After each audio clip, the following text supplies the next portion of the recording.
자, 이제 이어서 다음 주제는 주택입니다. 주택을, 1세대가 1주택을 가지고 있는 경우에 그 1주택을 양도해야 비과세 된다는 건데, 이 주택이 뭔지를 알아야 돼요, 여러분들. 그러니까 주택이라고 하면 그냥 아파트나 뭐 빌라 이런 거 아니냐라고 생각할 수 있는데, 여기에도 몇 가지 쟁점이 있어요. 자, 질문 하나 드릴게요. 예를 들어서, 여러분들이 뭐 건물 하나를 가지고 있는데 이 건물이 주택인지 주택이 아닌지가 좀 애매한 거예요. 이런 경우에 주택으로 보는 게 유리해요? 주택으로 보지 않는 게 유리해요? 네, 애매한 건물이 있을 때 주택으로 보는 게 좋을까요? 주택으로 보지 않는 게 좋을까요?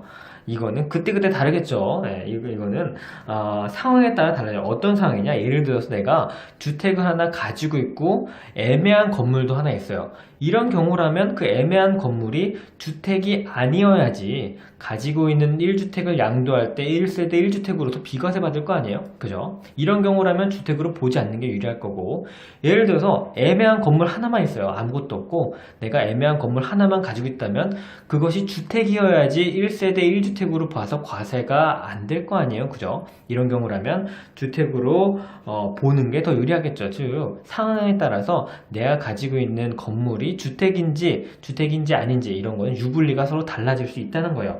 자, 첫 번째 쟁점을 보도록 해요. 그게 뭐냐면, 예를 들어서 내가 건물이 있는데 이게 건물 그 건축물 대장상에는 주택으로 돼 있어요. 근데 이거를 상가를 이용합니다. 혹은 내가 건축물 대장상에는 상가로 되어 있는 건물이 있는데 이거를 주택으로 이용해요. 그러면 둘 중에 어떤 게 주택일까요?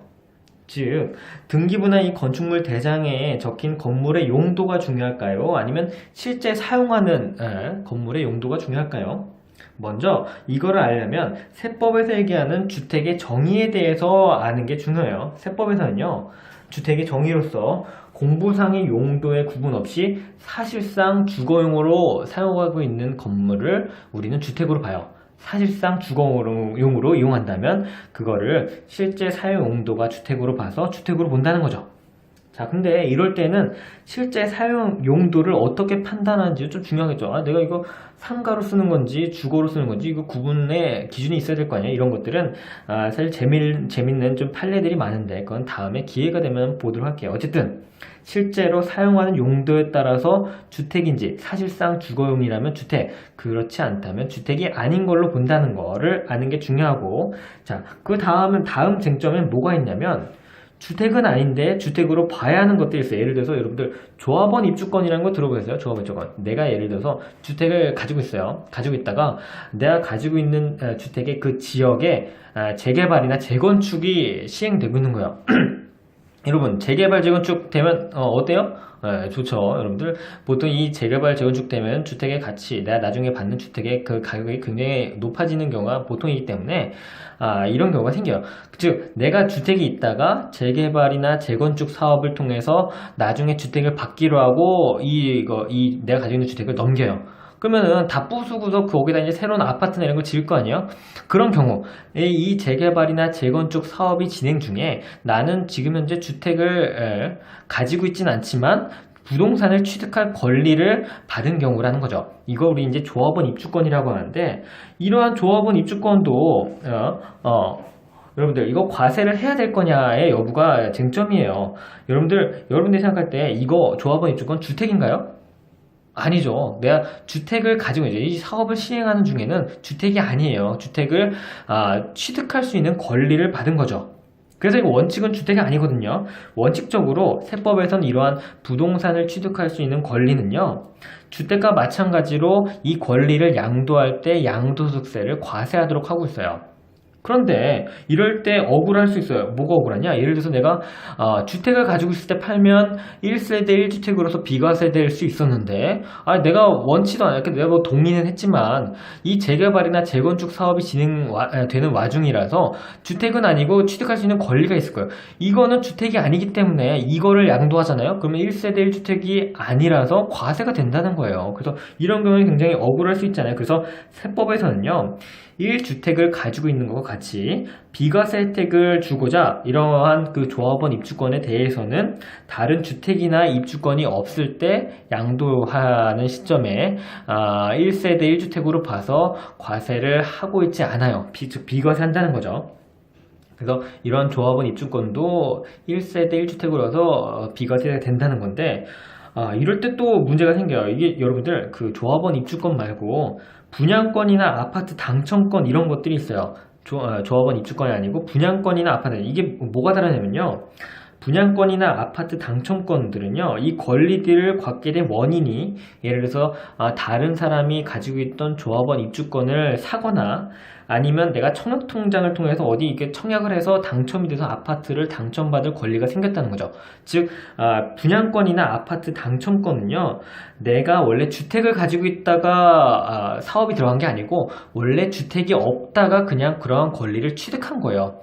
이런 것들은 주택으로 봐서 1세대 1주택으로 비과세하는 특혜를 줄 필요가 없겠죠. 이거 억울하지 않죠. 내가 원래 주택이 있던 게 아니니까. 그래서 조합원 입주권이랑 다르게 분양권이나 아파트 당첨권 같은 경우에는 그냥 부동산 취득할 권리로 봐서, 부동산을 취득할 수 있는 권리로 봐서 양도소득세에서 과세하고 따로 비과세하는 특례를 두고 있진 않아요. 그래서 그거를 구분할 수 있는 게 중요하죠. 그리고 그 외에 조합원 입주권이 가지고 있는 몇 가지 비과세 특례가 있어요. 그 특례나 그런 성격 같은 거는 다른 강의에서 한번 좀 더 자세하게 보도록 하겠습니다. 자, 그래서 이렇게 사실상 주거로 가지고 있는 이 주택을 우리는 주택이라고 보고, 1세대가 1주택을 가지고 있으면 비과세요. 자, 여러분들 1세대 1주택에 대해서 봤는데, 이렇게 요건을 갖춰서 내가 주택을 양도하면 이거 비과세인가요? 라고 한다면 비과세인지 아닌지 좀 더 따져봐야 된다는 거죠. 여러분들 마지막으로 두 가지 요건을 추가적으로 더 봐야 돼요. 내가 주택을 양도하는 시점에 1세대 1주택이라고 할지라도 그 주택을 2년 동안 보유하고 있었어야 되고, 그리고 그 주택을 양도할 때 실거래가가 9억 원 이하여야지 1세대 1주택으로서 비과세가 되는 거예요. 다시 내가 주택을 양도하는 시점에 1세대 1주택인데 추가적으로 그 주택을 내가 2년 동안 보유해야 되고, 그리고 주택을 양도할 때 실거래가가 9억 원 이하여야지 나는 비과세 혜택을 받을 수 있어요. 이게 뭔지 얘기하기 전에요, 여러분들 이 동영상을 보시는 분들이 보신 날짜를 좀 체크를 해주셔야 돼요. 지금 이 동영상은 앞에서 말씀드렸던 거랑 같이 2017년도 5월 6일날 촬영을 하고 있어요. 토요일 오전에, 날씨 좋은 토요일 오전에 혼자 컴퓨터 앞에 앉아가지고 되게 우울하게 이게 찍고 있는데, 여러분들 이 날짜가 왜 중요하냐면요, 여러분 세법은요 매해 개정되죠. 그리고 여기 부동산 정책은요 수시로 바뀔 수가 있어요. 여러분들 그 대통령이나 이런 그 정부의 의지에 따라서 부동산 정책이 수시로 바뀌잖아요. 그렇기 때문에 이 영상을 찍는 날 이후에 시간이 좀 오래 지난다면 이 동영상에서 얘기하고 있는 내용과 좀 달라질 수 있어요. 그런 경우에는 이 홈페이지 텍스존닷컴에 가서 한번 확인을 해 주시기 바란다는 거죠. 그래서 어쨌든 세법이라는 게 계속 개정될 수 있으니 날짜 2017년도 5월 6일 이후에서 많이 벌어졌다라고 한다면 홈페이지에 가서 한번 확인을 추가적으로 해주시기 바라요. 어쨌든 현행 세법에서는요 2년 보유 요건이죠. 2년 보유 요건이라는 게 뭐냐면, 과거에는요 1세대 1주택의 경우에 내가 이 주택을 비과세 되려면 뭐 3년 보유하고 2년 거주하고 이런 요건들이 계속 있다가 그 거주 요건들이 계속 변해왔거든요. 지금 현재 현행 세법에서는 내 이 주택이 있는 소재하고 있는 지역에 관계없이 2년만 보유했다면 그냥 비과세 혜택을 줘요. 그 2년을 보유할 때 그 보유 기간은 취득일로부터 양도일까지의 기간을 얘기하고, 이거 뭔가요? 내가 그 등기부 기준으로서 취득한 날짜와 양도한 날짜를 보고 2년 이상 보유했다면 비과세 혜택을 줍니다. 그리고 마지막으로 이제 실거래가 9억 이하의 요건인데, 세법에서는요 고가의 주택의 양도까지 이거 비과세 하도록 한다면 정부 입장에서는 세입이 굉장히 줄어들 거 아니에요. 그래서 이거 고가의 주택에까지 1세대 1주택으로서 비과세하면 안 되겠다라고 해서 고가주택은 비과세를 하지 않아요. 그렇다면 뭐가 고가주택인지를 아는 게 중요하겠죠. 여러분들한테는 뭐가 얼마가 고가예요? 여러분들이나 저나 수중에 돈 1억이 없는 사람들은 사실 1억이 고가일 수 있는데, 세법에서는요 실거래가를 기준으로 9억 원 이하를 고가주택이 아닌 걸로 봐요. 즉 실거래가 기준으로 9억 원 기준으로 고가주택인지 여부를 판단합니다.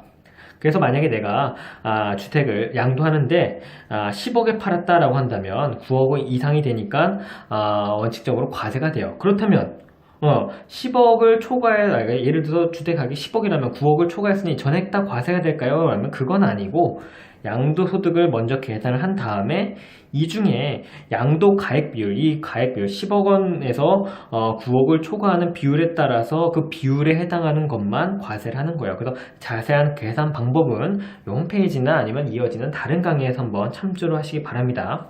그래서 지금까지 1세대 1주택 비과세 규정을 살펴봤어요. 여러분 좀 쉬우셨나요? 네, 쉽게 설명을 드리려고 했는데 어려우시다면 이 홈페이지에 가서 질문을 해주시고, 이어서 다음 강의에서는 오늘 본 1세대 1주택이 아님에도 불구하고 여러 가지 사유에 따라서 비과세 혜택을 주는 특례 규정에 대해서 한번 보도록 할게요.